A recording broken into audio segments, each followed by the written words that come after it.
তো নমস্কার বন্ধুরা, তোমরা সবাই কেমন আছো? আশা করছি সবাই খুব ভালো আছে। তো আমিও ভালো আছি। তো বাড়িতে মাটন নিয়ে এসেছিলো, আমি মাটনটা কিভাবে রান্না করি তোমাদের সঙ্গে সেটাই শেয়ার করছি। মাটনটা খুব ভালো করে ধুয়ে পরিষ্কার করে নিয়েছিলাম। তাতে আমি লবণ, হলুদ, তেজপাতা, টক দই সব একসাথেই আমি ম্যারিনেট করে রাখবো। আর তারপরে আমি মশলাটাও করে নিয়েছিলাম।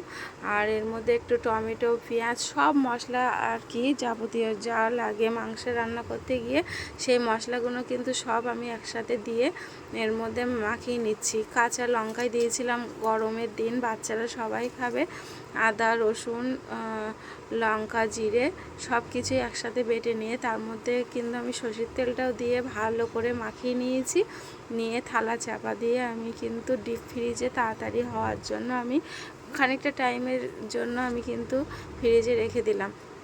তারপরে আমার কড়াইতে তেল বসিয়ে তেলটা গরম হয়ে গেলে আলু চাপিয়ে দিয়েছি। আলুটা একটু কালারটা ভালো আসার জন্য তার মধ্যে একটু লবণ আর হলুদ দিয়ে আলুটা লাল লাল করে আমি ভেজে তুলে নিয়েছি।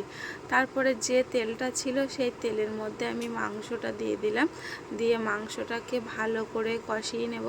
তো একটু টাইম তো লাগবে মাংস রান্না করতে গেলে, কিন্তু খুব অল্প টাইমের মধ্যে রান্নাটাই আমি করব।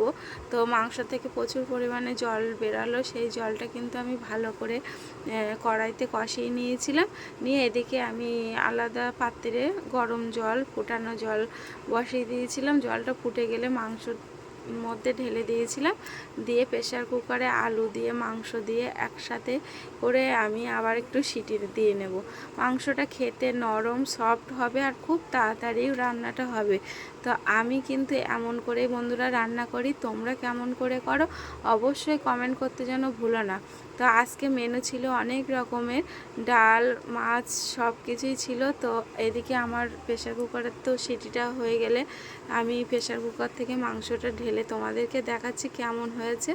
তো মাংসটা পুরো প্রেসার কুকার থেকে আমি তাড়াতাড়ি করে ঢেলে নিচ্ছি গামলাতে।